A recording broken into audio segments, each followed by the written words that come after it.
Hi, welcome back to Nobody is Doing It Right, the podcast. My name's Kat. I'm your host. If you're a regular here, hi, welcome back. If you are new here, I'm a writer. I'm a digital creator. I talk about personal development and self-awareness. I share my thoughts and insights based on my own personal experience. I'm not a therapist. I try to mention this often in my content. I just am really fascinated with these things. So I like to share things that hopefully resonate with other people and their experience and help them understand themselves a little bit better. For today's episode, if you are listening to this, great, love that. If you're watching this, I'm trying my best to kind of maybe potentially, I don't want to make any promises, start posting on YouTube again. I want to make it as simple as possible for myself, which is going to tie into today's topic, which is about self-sabotage. So if you're watching this, let me know your thoughts. I think this might be the best format for me in the way I'm recording it right now, which is basically photo booth on my laptop. It's just the easiest, I think. But yeah, let me know your thoughts. We'll see if I can sustain it. I don't want to make promises because I do that often and then I end up not sticking with it because I think podcasting it just takes more time and requires you, if you're going to record it, to be in some sense presentable, right? You don't have to be, but whatever. To each their own. But for me, it's just something that takes a bit more time to prepare for. You have to sit down, you have to speak for 10 minutes straight at least. Takes a little bit out of me. So normally I record it in a very comfy way where it's just not considering what I look like, which is ideal. But this is the year where I'm trying to challenge myself in many ways and not hold myself back. So we'll see how it goes, see how I feel about it. This is just an attempt. But yeah, let me know what you think. Like I said, today's topic is going to be about self-sabotage and simplicity. So as an example, I'm doing this right now. I'm trying to make things very simple for myself because I know that keeping something simple and easy and the minimum viable product is the only way that I don't sabotage myself. And I think this applies to many of us. And I've learned through my own experience that the solution to self-sabotage is simplicity. Keeping things as simple as possible and really becoming aware of how you're overcomplicating something for yourself and why you're overcomplicating it. And I want to get into this a little bit because I do this. Again, I'm speaking from my own experience here. But if we're going to go through the example again of my podcast and recording it and putting it on YouTube, it feels sometimes like things have to be a little bit more complicated than necessary. They don't, but maybe your mind, your ego, maybe certain core beliefs and wounds tell you that things have to be more complicated than they need to be. And so you create these expectations for yourself, these complicated expectations for yourself, and they're hard to maintain because it can be difficult and you're living life and there's so many other things you have to consider in your life when you're trying to do anything. So if you have something that you're trying to achieve, a goal you're trying to, reach, and you're overcomplicating it for yourself, how likely is it that you're actually going to want to take that first step in that direction? It's not going to be very likely because that first step is not just a step, even though the solution to all of this is to just start. But it's not just a step. It's heavy with the weight of all these expectations and all these beliefs around goals and achievement and success and anything else that you have within you. So it's hard to start. You can't just take a step because it's not just a step. But that first step is what's necessary to then take the next step after that and the one after that, which then eventually leads you to where you want to be and be the person that you want to be, right? However you envision yourself. But it starts with that first step. But if you're overcomplicating things for yourself, taking that first step is not going to be very easy. So the question is then, why are you overcomplicating things for yourself? I think there are a few reasons. One of them, I believe, is that many of us believe that overcomplicated things are better, like things that have a lot of moving pieces to them, that take more time, more effort, require more from you, are somehow more valuable or valid. And sometimes that's the case, but not always. I think that is just a self-limiting belief and maybe something that you've been conditioned to believe from your upbringing, right? The way you were raised or the things you saw around you when you were younger. And it's now kind of settled within your psyche as this is how I have to be, or this is how things have to look for it to be valid. So I speak to a lot of people who will overcomplicate things as a way to prove themselves, right? It's a way to prove your worth and your validity by saying this thing is complicated, therefore it must be important. If it's too easy, it's not important enough. Or if it's too easy, it's not good enough. I'm not good enough. It can't be easy because maybe there's a core belief that things don't come easy to you. Things only come with difficulty and struggle.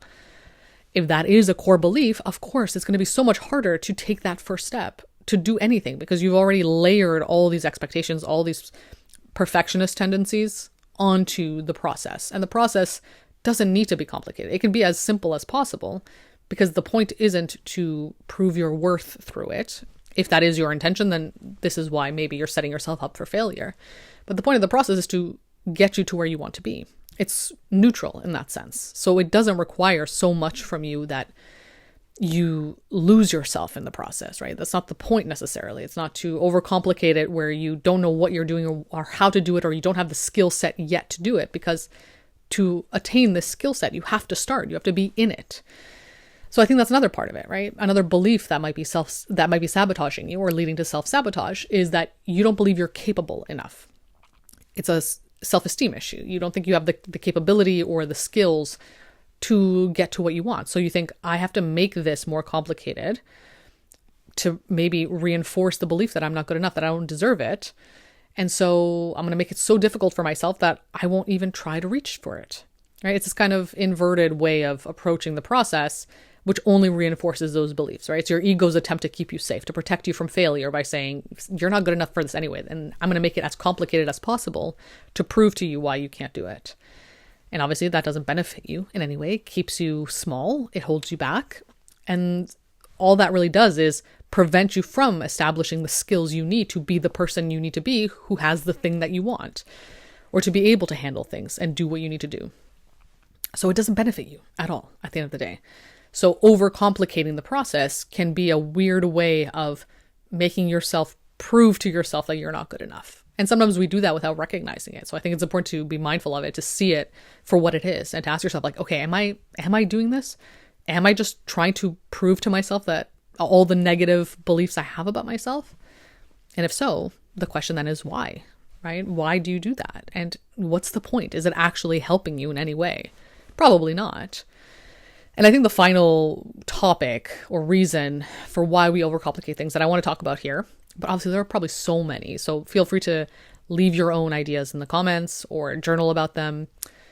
I think it really, the basics of it really is self-worth, right? You don't believe you're deserving of what you want or of good things in your life. Maybe that is a core wound. It's a belief that was conditioned into you in your childhood, like I said earlier. You just don't believe you're worthy of it. And so if you're not worthy of it, then it shouldn't be easy. Because if something's easy and you can attain it, that must mean you're worthy of it, but you're not someone who's worthy of it. So, it kind of creates this cognitive dissonance in your brain because of that core belief. That core belief, though, doesn't mean it's true. It's just what you believe, but it's dictating how you show up and dictating the definitions you give to everything else around you. You don't believe you're worthy, so you're going to make things more complicated or see things as more complicated than they are or need to be, because that can only be achieved by someone who is worthy, right? Anything that's complicated can only be attained by someone who's worthy, and you're not, so therefore it can't be easy for you. And then you just prevent yourself from taking that first step, which would, if you took it, over time, show you that you are worthy, that you are capable, that you can do these things. But that only starts when you take that step. But if you prevent yourself from taking that step, you will only reinforce all of these beliefs. And so the cycle continues, right? You continue to sabotage yourself because of all these beliefs and all these insecurities that only get reinforced every time you do it.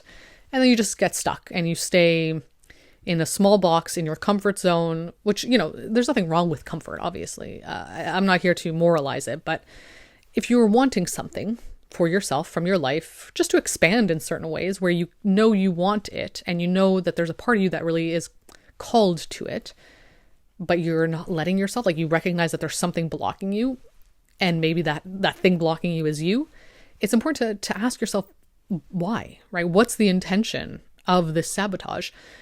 And recognize, okay, is it that I'm just making this process more complicated than it needs to be because I think that complexity is somehow more valid, or complexity will keep me small because it just proves all those things I believe about myself, all those negative beliefs about myself. Like really ask yourself, what exactly is it? If you notice that like keeping things complicated is what's stopping you. I know a lot of people, I have a lot of friends who do this, and objectively, I can see it for what it is. I'm sure I do it for myself all the time. I have done it in the past. It's hard to see it when you're in it, but you can see it more objectively when you see it, other people do it. So I'm hoping that this episode helps you recognize it within yourself, hopefully. But it's not easy to break out of course, because it is tied to self-worth. Those self-worth issues and wounds take time to heal, but the only way to heal them is through action, which means you have to stop sabotaging yourself. So you have to really hold yourself accountable as I'm doing this to myself. It's nobody else. It's nothing else. Yeah, obviously there are things in life that do prevent you from doing things. We're not talking about those things. Those are out of your control. We're only talking about the things that are in your control. And this is one of those things. Those core beliefs that are preventing you from taking a step, that's within your control. So you have to really ask yourself, why am I doing this? And why do I believe I deserve to do this to myself, to hold myself back, to keep myself small, to make myself feel like what I want has to be so intricate and so complicated and so overwhelming, and that it can't just be simple for myself? Why do you do that? Really be honest with yourself about that. Again, it's something I've struggled with. Things can just be simple. They can just be as simple as possible. And that's honestly the only way I've been able to not only do things I want to do, right? Take that first step, but be consistent with it. If it's simple, then it's easy to be consistent with it because it doesn't require so much from you. And it most of the time doesn't require a lot from you to be good enough, to be valid. Yes, some things do require more skill, more time, more effort, sure. And you will recognize those as they come, but not everything does. Some things can be simple, and that's okay. You can experiment. You can try to make things a little bit more complicated and see how you feel about it. And if it's something you can't sustain for a long period of time, great. If you can, that's amazing. If not, that's also okay too. As long as you're getting out what you want from your life, right? You're taking the steps, you're in the process, whatever that looks like for you. Make it as simple as possible. Simple does not mean unworthy or not good enough. It's just simple. And that's it. And I think it's important to really ask yourself what definitions you have around these words and what they mean to you and what you've been conditioned to believe these words mean, because they will affect the way you then navigate your life. So change these narratives, change these definitions, and see what happens. See how much easier it is to do things over time because you're not overcomplicating the process unnecessarily without any benefit to you. So I hope this was helpful. I hope it was informative. If you want to follow me over on Instagram and TikTok, I also make short form content about this stuff. Like I said, follow me on Substack where I write about this. This is my most recent post on there as well. So feel free to go read that. And if you want to talk about these things in more depth with me, your personal experience, feel free to book a one-to-one call with me over on my website. Other than that, thank you for being here. I hope you like this format. If I'm going to continue posting like this, let me know if I should. I don't know. We'll see how it goes. This is the simplest option for me, so maybe it'll be easier for me to be consistent with. We'll see. Sometimes you just have to dabble and see what works best for you. So yeah, thanks for being here. Thanks for listening. Thanks for watching. And I'll be back again soon with another episode.